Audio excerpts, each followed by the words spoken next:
Hi you guys, it's Dr. Baker Townsend, and I'd like to talk to you about labor and birth complications. This is chapter 32 of your text. So you guys can look over the learning objectives. I'm just going to start with the content.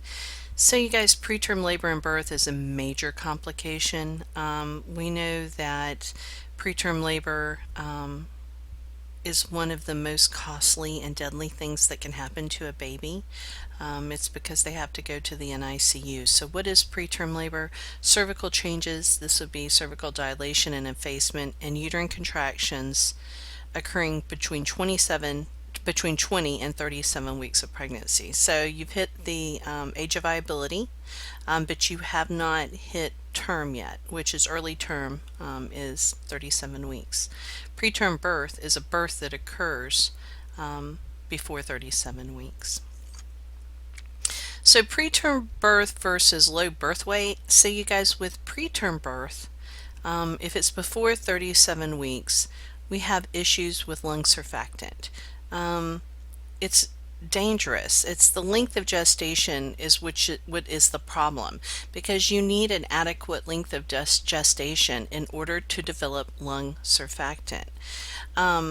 So the more dangerous than birth alone, it's because it's a low gestation, because there's less time in the uterus, which correlates with immaturity of body systems. Again, lung.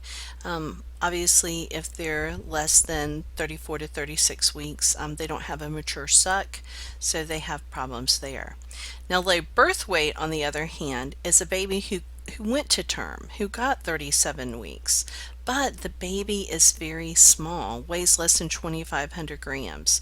So you guys, they say there are many potential causes, including preterm. Obviously, anyone who is born preterm is going to have a low birth weight. We worry about birth weight because we need that brown fat. And remember that brown fat is made in the third trimester. And the brown fat helps regulate their glucose and thermoregulation for the first week.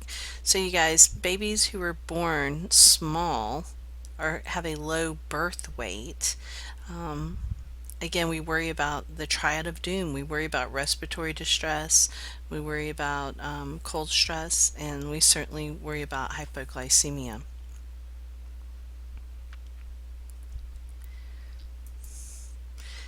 So preterm birth, I'm sorry about that.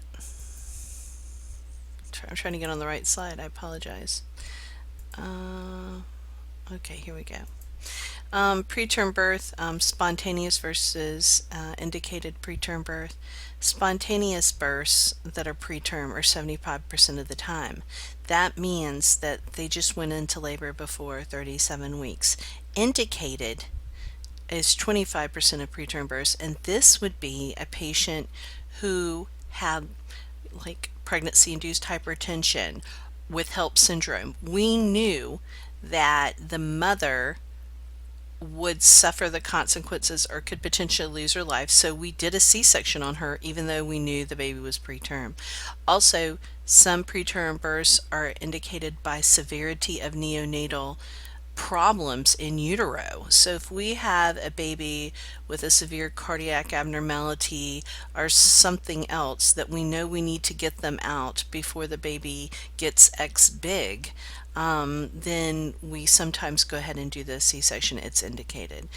Causes of spontaneous preterm birth, you guys, they don't really have 100% a definitive cause, but it can be multifactorial. You guys, we know anyone with a short cervix, meaning her cervix has had procedures and her cervix is not as long as it should be, we know that she's at serious risk. Infection is the only definitive factor. We know that people with short cervixes, we know it's a risk, but it doesn't always mean that they have preterm labor. But we do know infection is a major risk factor, that they can get infected and deliver quickly. And then placental causes, if we have damage to the placenta. So how do we predict who's going to have preterm labor and birth? Well, we look at their risk factors again. Cervical length, we know it's a risk, but we don't know for sure that they're going to have a preterm labor or birth. If their cervical length is greater than 30 millimeters, they're unlikely to give birth prematurely. So we measure it with an ultrasound. Fetal fibronectin test is a test that we do. We swab, and we're looking for the glycoprotein or the glue that's found in the plasma and produced during fetal life. If the fetal fibronectin test is positive, again, it's a vaginal swab, we know that we have a risk of delivering within the next week. So what is our management for preterm labor patients? Of course, we want to do assessment. This is our whole ADPI. Assessment, patient teaching, tell them what preterm labor is, and look at our risk factors. Of course, every single time that you come into contact with any patient, you look at all their risk. And for her with a cervical length or an infection, a shortened cervical length or an infection, we know that's a major risk. And so you teach her how to look out for preterm labor symptoms. If you lose your mucus plug, we know that your cervix dilated somewhat, so that's a very significant thing. Watch for that. We know that having more than 4 contractions in an hour is a serious risk for going into preterm labor. So, of course, we tell her to hydrate. We know that dehydration can cause premature contractions. We tell her to hydrate really well. We tell her to rest. We know fatigue can cause them. And stress. And so we tell her, get some rest, try not to be stressed out. We know that can cause premature contractions. So interventions, of course, prevention, rest. We want her to have lots of rest. We don't want her to get stressed out. Fatigue, we want her to rest. And then hydration. Early recognition of the signs in the diagnosis. Again, loss of mucus plug, vaginal spotting, more than 4 contractions in an hour. And then lifestyle modification, activity restriction for rest, restriction of sexual activity. We don't want any sexual activity because we know that that could cause an oxytocin bolus, and that could make our problems that much worse. So we can preterm management, suppression of uterine activity. So in order to get the uterus to relax, sometimes we might give them a small dose of terbutaline, which is a beta antagonist. And terbutaline relaxes smooth muscle. The only thing with terbutaline is we give it very sparingly. It's not a long-term medication. So the thing about terbutaline is it blows open smooth muscles. So it blows open smooth muscles of your bronchus, and it relaxes your bronchus. Therefore, it relaxes your uterus because they're both smooth muscle. The problem is that it increases your heart rate. You cannot give terbutaline if the heart rate is over 130. Now we know that lung surfactant is the major issue, so we give antenatal glucocorticoids if we think that they're going to have a delivery within 7 days, and that is betamethasone or Asone. There's a couple of different ones, but we most often use betamethasone. So it will reduce the incidence of respiratory distress syndrome, intraventricular hemorrhage, necrotizing enterocolitis, and death in the neonate. So we give them a course of a glucocorticoid, and we give it to mom. We usually would give her 1 dose or 2 doses depending on the therapy, and this will help the lungs to mature and help with all of this.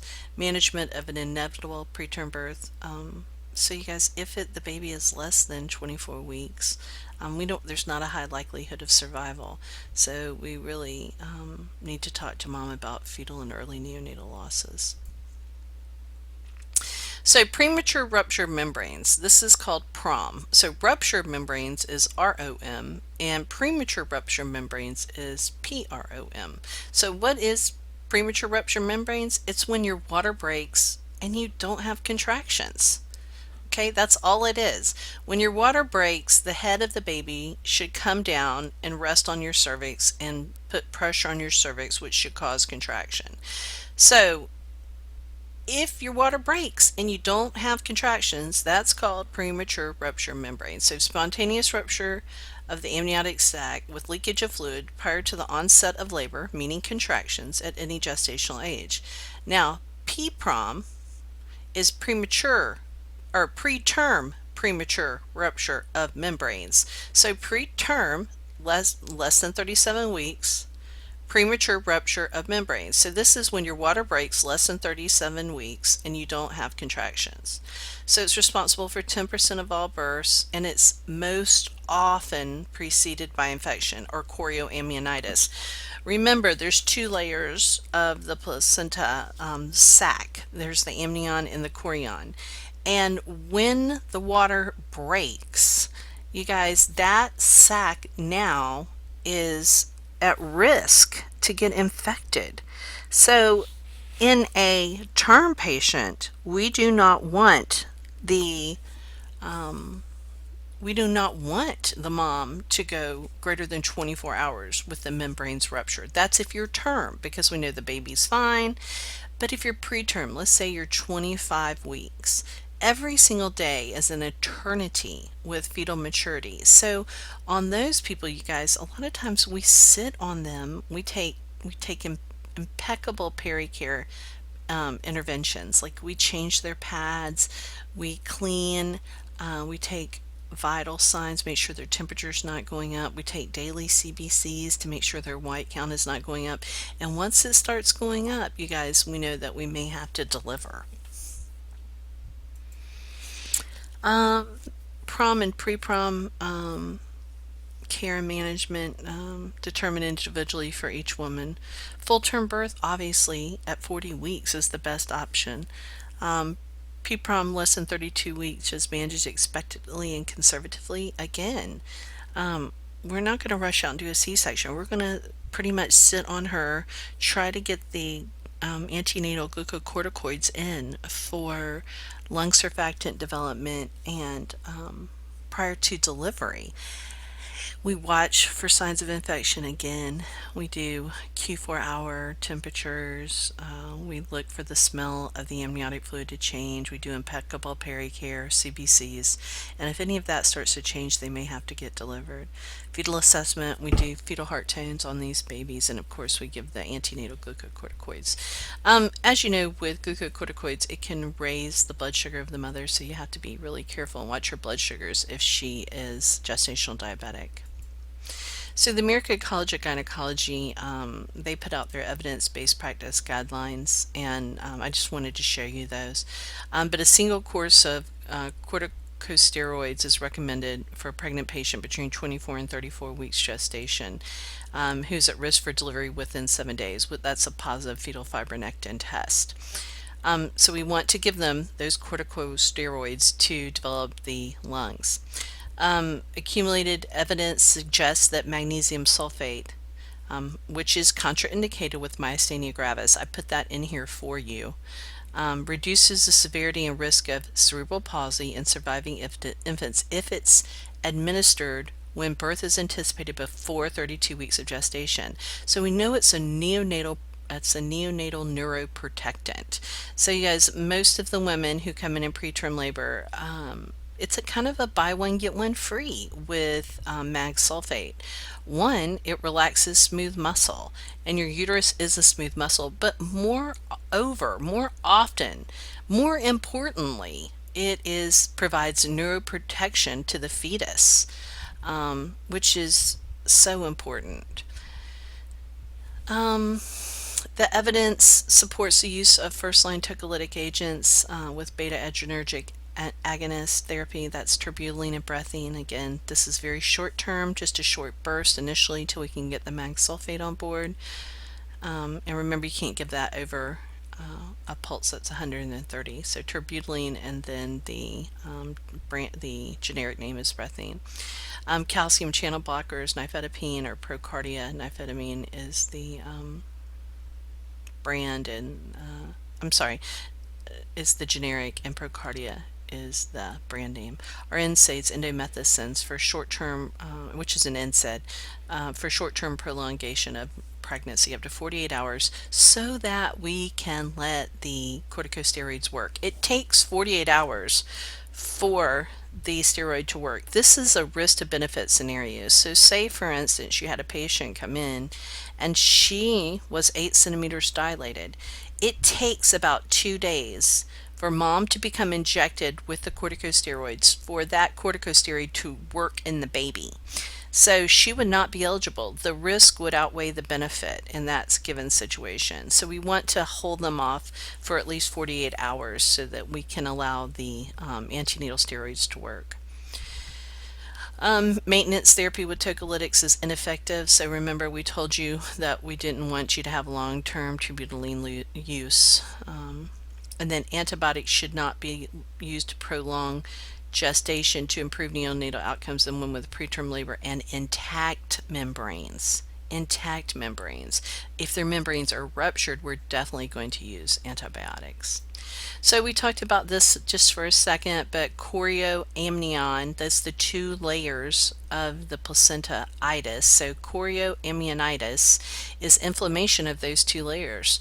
Bacterial infection of the amniotic cavity, major cause for complications for mother and newborns at any gestational age. And I'll be the first one to tell you that gonorrhea and chlamydia are the big bacterial ones that really we see quite often. Diagnosed by clinical findings, maternal fever, maternal fetal tachycardia.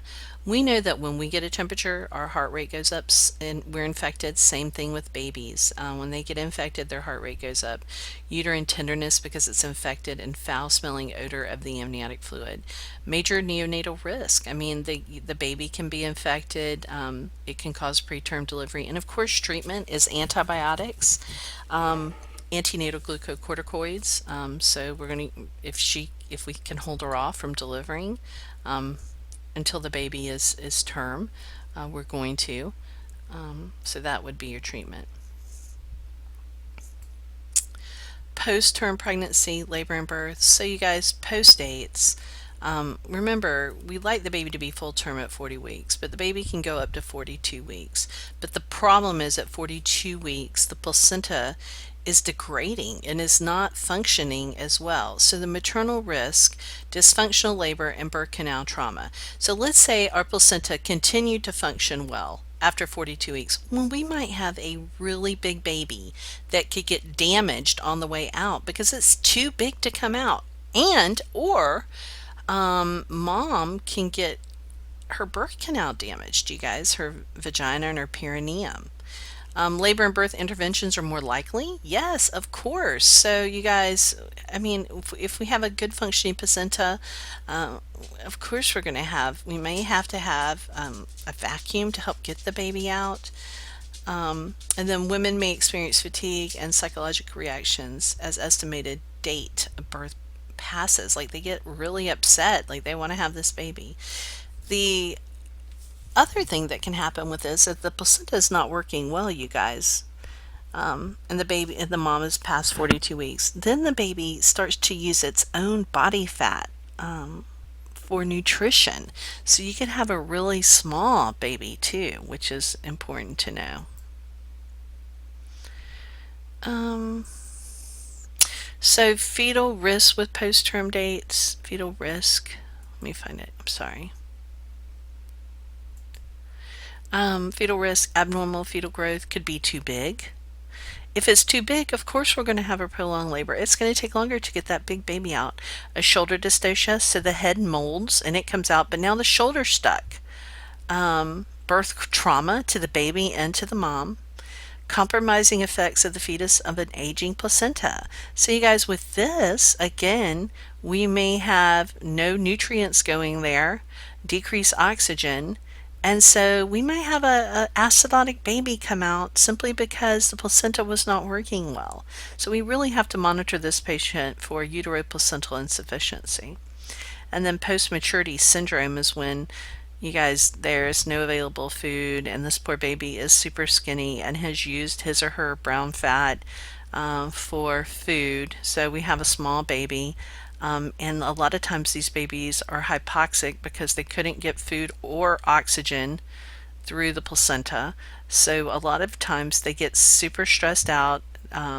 They don't have the oxygen, so they go limp. They're hypoxic in utero, and when they go limp, you guys, just like you would be if you were drowning. If I put your head underwater and you didn't have oxygen and you had increased CO2, you would eventually pass out. So these babies do this in utero when they're hypoxic. But so when you pass out, all of your muscles become flaccid, including your anal sphincter.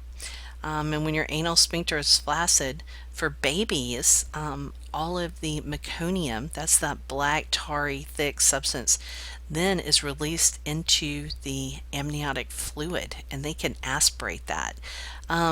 Aspiration of the meconium can cause a chemical pneumonitis of the lungs, but moreover, there is a meconium plug at the very bottom where the anus is, and they can aspirate that plug, and they're at super high risk for respiratory distress if they aspirate that plug into their bronchus. They cannot breathe when they come out. So, you guys, not a good picture. So care management for postterms, controversial. Perinatal mortality and morbidity increase greatly after 42 weeks because we know either the baby's getting too big or the baby is hypoxic, can be hypoxic from placental damage. So of course they require more frequent fetal testing. You're going to do non-stress tests on these patients to make sure that we don't have any uteroplacental insufficiency. We'll skip the case study. I'm happy for you to do that. So now let's talk about dysfunctional labor. So a dysfunctional labor is just a labor that's not quite right. It's long or difficult or abnormal. So this would be a dystocia. So this is the most common indication for a C-section birth is a dystocia. So the 5 powers that can affect labor is the powers. Are the contractions there? Or are they not? So we may have to give oxytocin to make the contractions stronger. The passage, is it too small? Do we have a baby that's too big to get through a small passage? The passenger, so we can have a normal sized passage, but our passenger may be too big. Maternal positioning, so if mom is laid flat on her back, that's not a good thing. That can cause venal cable syndrome, and you don't have gravity that allows the baby to put pressure on her cervix. And then psychological responses, we know that can have a big play in creating problems. So you guys, dystocia is abnormal uterine cavity. So we may have a uterus that's shaped wrong or has a fibroid or has some kind of something. So it can cause either hypertonic uterine dysfunction or hypotonic uterine dysfunction. So if we had a uterus and we had hypertonic uterine dysfunction, so you guys, what that means is that you have way too many contractions. You have them far too often.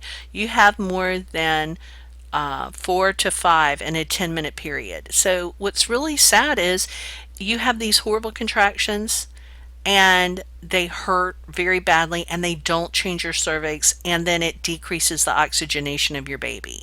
So a lot of times with these, you guys, we give therapeutic rest, meaning we'll give them a tocolytic, sometimes terbutaline. We'll allow them rest. We'll give them morphine, give them some fluid, and we hope that they get out of this hypertonic, meaning too strong of contraction that doesn't change their cervix. And then hypotonic would be too less of a tone uterine dysfunction. Usually makes normal progress into the active phase within the first stage of labor, and then the contractions become weak and then they stop. So you guys, this is when oxytocin is indicated, when the contractions are not strong enough. And so we give oxytocin to help the contractions to become stronger. Secondary powers, problems with bearing down or pushing. Sometimes you guys, women with heart disease, we don't really want them to push down. So your uterus usually does the job for you, but sometimes we can have a little bit of a slowed labor. Abnormal labor patterns, Friedman's curve, and you guys, sometimes you'll see this on NCLEX. It's just a tool to tell us how often a labor should take place. So usually, you guys, on a first-time mom, we know that the labor is somewhere around 18 hours, and then on a second time mom, after the first time, we know that it's shorter. So there's two different curves. There's a curve for a first time mom and a curve for a second time mom. When this is out, say for instance, she's 28 hours out, obviously she's out of the Friedman's curve, and that could tell us that she may need a C-section. Precipitous labor, you guys, a precipitous labor is intense. It's a labor that lasts less than 3 hours from the onset of contractions to birth. So you guys, we have a lot of risk here. The uterus works really, really hard in a precipitous labor, and you guys, your perineum and your vagina does not have time to stretch, so there's a high risk for lacerations to the vagina. A lot of tearing. The baby can be damaged because it's pushed through so quickly, so you can have a lot of bruising on the baby. And then your uterus works so hard to deliver this baby that it doesn't want to involute after delivery because it's just tired. And so a lot of times we have a risk for hemorrhage, for postpartum hemorrhage with precipitous labors. Alteration in pelvic structures. So if we have a pelvis and the diameters are reduced, we don't have the desired pelvis, which is a gynecoid pelvis, of course the baby's not going to come out. So that's a problem. We'd have to have a C-section. And then a soft tissue dystocia is where there's an obstruction in the birth passage. Unfortunately, guys, adipose tissue can restrict the birth passage. So if you have someone who is grossly obese, sometimes it's indicated to have a C-section because we're worried that the adipose tissue can prevent the baby from delivering. Also, you guys, sometimes if the cervix starts to swell, so say for instance she pushed and we didn't know she was pushing, and her cervix started to swell before she was complete. Her cervix started to swell, you guys. That is a soft tissue dystocia. We can't get through the birth passage. Sometimes, you guys, their labia starts to swell, and we know that they can't get through that because it's a soft tissue. So these would be reasons why we would do a C-section. Other causes for dysfunctional labor anomalies, obviously if the head is really big, we have a hydrocephalus baby. If we have CPD, cephalopelvic disproportion, either the baby is too big to get through a normal sized pelvis, or if the normal sized baby, it cannot get through an abnormally small pelvis.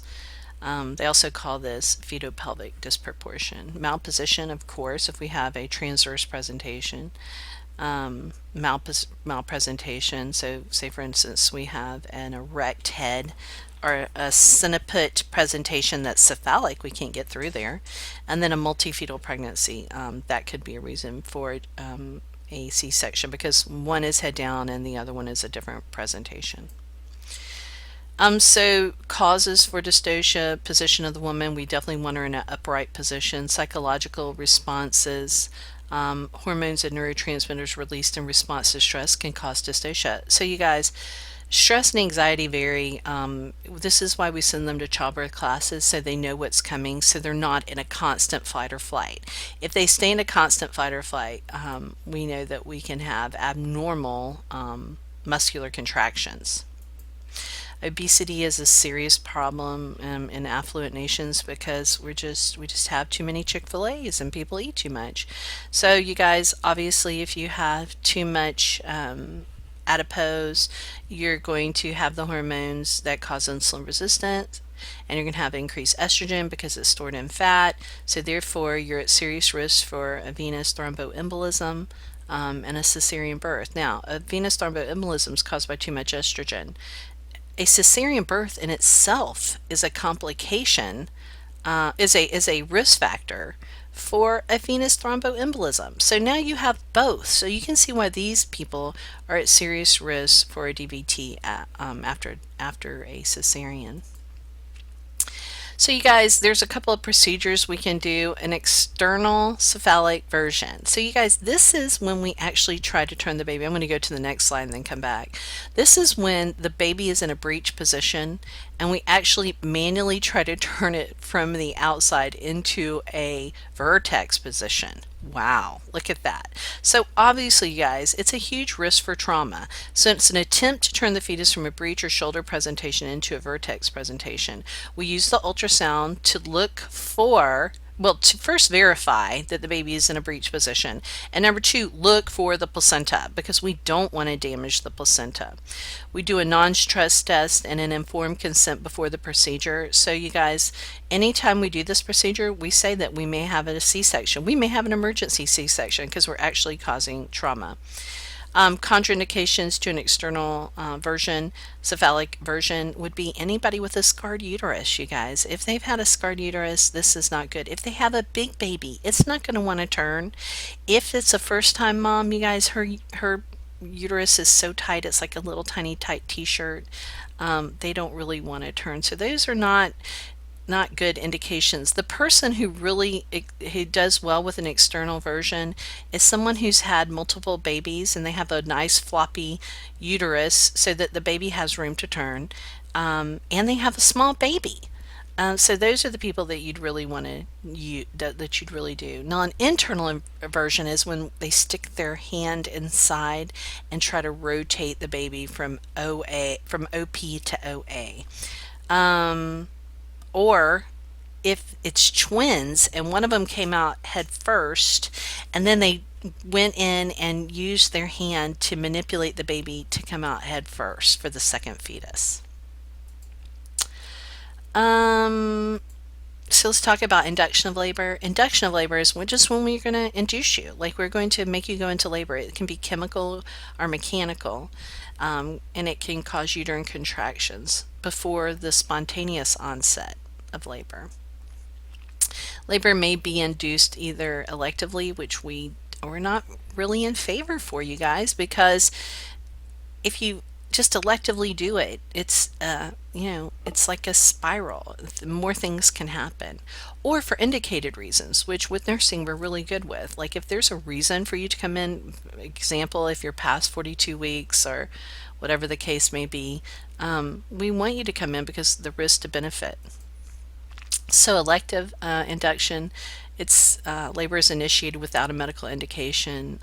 It's for convenience. The risk or increased risk for C-sections, increased risk for neonatal problems, and of course an increased cost. It could fail, you guys, and they may have to have a C-section. It's not a great thing. Elective induction of labor should not be initiated till she at least reaches 39 weeks, or the completion of 39 weeks. So she really needs to hit 40 weeks. So how do we know that she's even a candidate? Then we use this thing called the Bishop score. And with the Bishop score, if the score is higher than 9, then we know she's good. And you can look at this. If she's not dilated effaced and she's in a high station, her cervix is firm and posterior. You guys, we can give her contractions all day long, and this is not going to change her cervix. But say, for instance, she's 5 to 6 centimeters, she's 80% effaced, and she's +1 to +2 station. Yes, this is a very great indication. This would be 369 would be the score for a Bishop score, and we know that she has a high likelihood of having a good labor. How do we do inductions? We can use cervical ripening agents or chemical agents like prostaglandins. Prostaglandins are found in the female reproductive tract, and we know that they relate to labor. And you guys, obviously, if intercourse is not contraindicated, that's another good way for getting prostaglandins in order to make your cervix thin out or ripen. Mechanical or physical methods, we can do a Foley bulb. So you can see this is a long, thick, and closed cervix pretty much. They put a Foley bulb in here. They inflated the Foley bulb and then put it to traction. They put fluid in the bag of the Foley. And this mechanical barrier sometimes puts allows pressure to be on the cervix, and it lets it dilate and efface. Now we can break your water. That's another way that we can do an amniotomy. That's another way to induce your labor, is to break your water.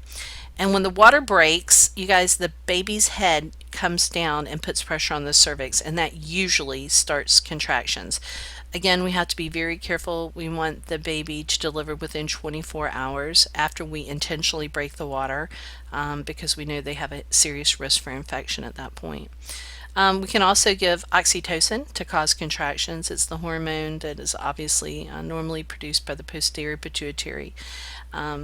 Stimulates uterine contractions and helps let down. So we give that on a pump. Safety wise, this has to be on a pump. Nursing students are not allowed to touch this. It's a very serious drug. If we give too much of this drug, we can cause a tectonic contraction, or tachysystole. That's another name for it, where there's too big, it's a huge long contraction, and during that time of the contraction the baby gets no oxygen. So Pitocin is the synthetic drug that we actually give. Augmentation of labor. So you guys, we can start their labor, or we can help their labor to get stronger. So augmentation of labor is when we help their contraction to get stronger. So they went into labor, and let's say they're not contracting enough. We can give them oxytocin to help their contractions. Let's say, for instance, there's not a lot of pressure of the fetal head onto the cervix. They can do an amniotomy, break the water to help that. So you guys, we have to really be careful with these, but it can really help the labor process. Operative vaginal births are when we use forceps or vacuum. So you guys, sometimes the baby's head is turned just a little bit the wrong way. With the forceps, we can just gently turn the baby's head. Not we, the provider, can gently turn the baby's head and so that the baby can deliver. The risk, of course, are just a little bit of bruising here on the baby's face. Usually we don't see a lot of major problems with the forceps. The vacuum, we can have an operative vaginal birth with a vacuum. This is where the baby, you can see the baby is OP here. They can use the vacuum to turn the baby and just get it past this pubic bone right here. And you can see it goes from OP to OA, and then it turns. The problem is that where the vacuum was, we can have some bruising and some broken blood vessels, and of course that can cause elevated bilirubin levels. So we have to watch that really carefully.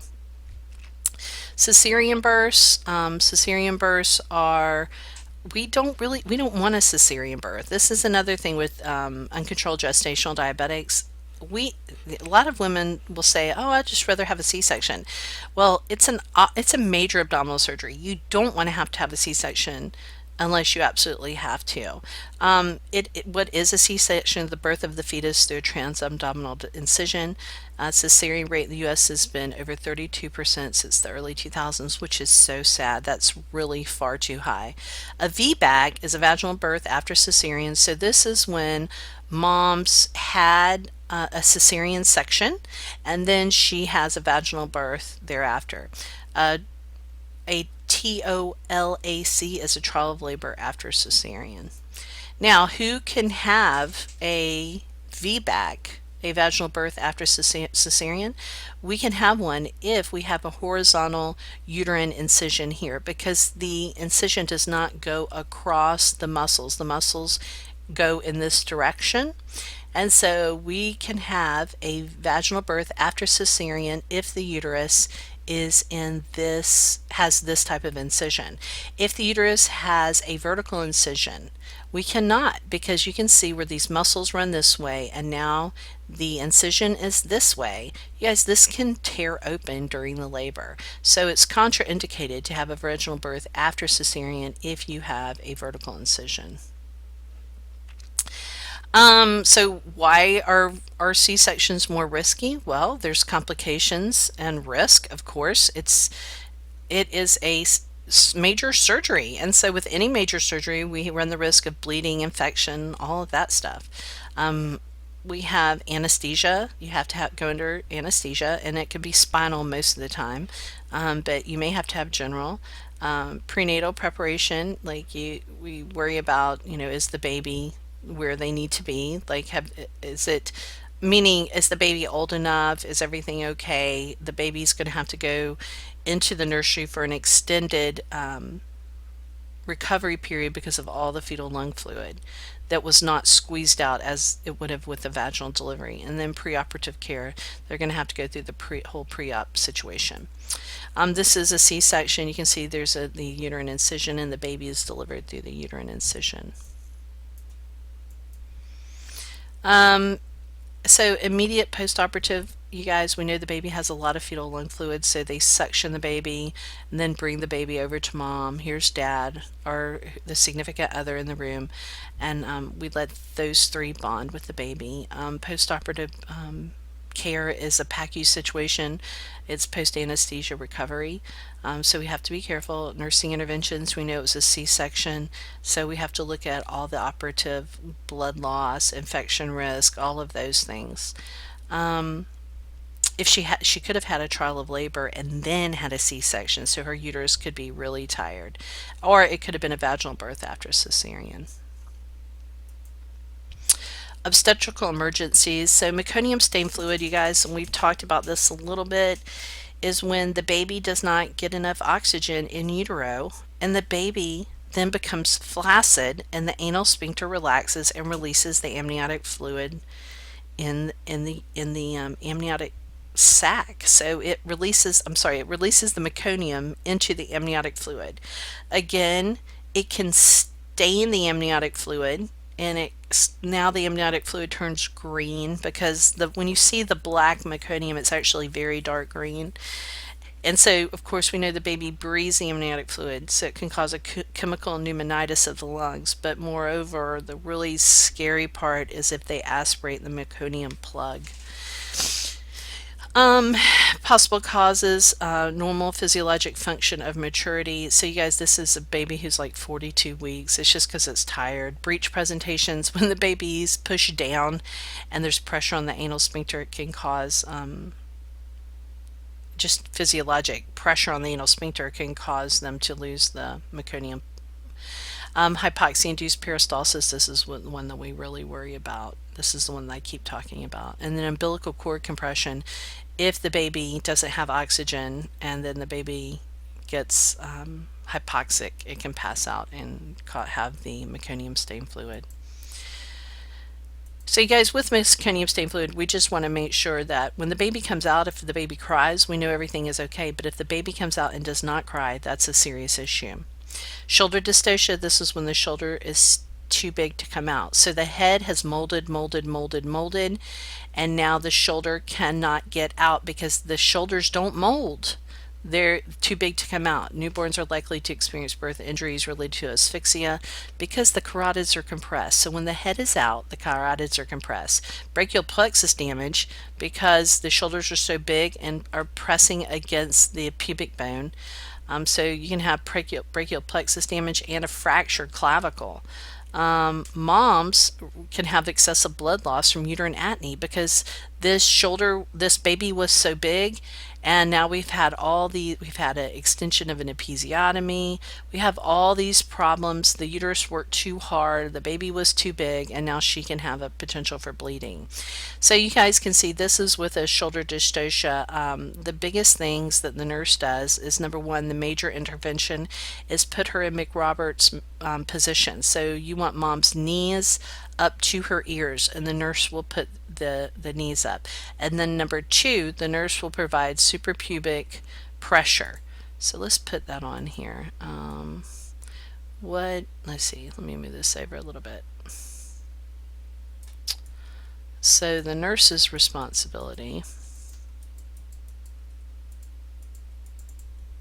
The nurse's responsibility is one, to I can't put it on here, but one, put the patient in McRoberts position, and that's going to open the pelvis. And number two, the nurse's responsibility is to provide suprapubic pressure. A prolapsed cord is another major emergency. This occurs when the cord comes out before the baby. You can see here's the baby, and now the cord comes out and the cord is presenting. So you guys, this causes cord compression. So when the water breaks, you guys, the first thing we do is listen to the fetal heart tone. That's the very first thing we do. That's the number one step. And if we heard variable decelerations, we would know that there was cord compression. We would go in and then check to see if there was a prolapse cord. So you guys, prolapse cord happens a lot of times when the baby is in a malpresentation or when the baby's in a really high station. If the baby is in a high station, you guys, it's not plugging up the cervix. Like, so you want the baby's head on the cervix so the cord cannot escape out. So what do? The first intervention is we elevate the presenting part, no matter what it is. If it's a butt, if it's a head, whatever. We put 2 fingers in and we push up and we get the head off of the cord. Then we're going to put her in a knee chest position or Trendelenburg position. So this is a knee chest position, right here, a knee chest position, or Trendelenburg. That's with the feet up and the head down, and that's going to take pressure off of this cord, both of those positions. Rupture of uterus is a major thing. This is when we've had some type of scarring or some type of problem with the uterus. And you guys, a lot of times it's from a previous C-section. This is why a lot of providers are nervous about doing a vaginal birth after cesarean, because they don't want that to rupture. It can be from trauma, it can be an accident, or congenital uterine abnormality, so the wall of the uterus is abnormally thin. When the uterus ruptures, there's a placental abruption, and that placental abruption can cause the death to the mom and to the baby. Obviously, when the placenta abrupts, it can be death to the baby because the baby's not getting any oxygen and is bleeding out of the placenta. And if mom's uterus is ruptured, she is hemorrhaging in utero. So it can happen during labor and birth. Increased spontaneous uterine contractions. A risk for rupture of the uterus is using labor stimulants such as oxytocin. If the baby is very, very big or multi-gestation, that puts a lot of pressure on the uterus and it causes a risk for overdistension, which makes the uterus thin and can cause rupture. Malpresentation, are you doing an internal or external version? Because we're actually manipulating the baby, is a risk. Difficult forceps assisted birth, because the forceps can actually go through the uterus. Occurs more in multigravidas because the uterus is stretched out and it is thin than primogravidas. And then lastly, an amniotic fluid embolism, also called anaphylactoid syndrome of pregnancy, is when the placenta picks up elements of the amniotic fluid, such as vernix and lanugo. So how does this happen? Well, it can be a little tear on the placenta, and this debris can get into the placenta, cross over the gap, and go into the maternal circulation. Or there can be a little bit of an abruption, and that where the abruption is and those arterioles and veins are dilated, you guys, a little bit of that vernix or lanugo can get into the maternal circulation. You guys, it causes a major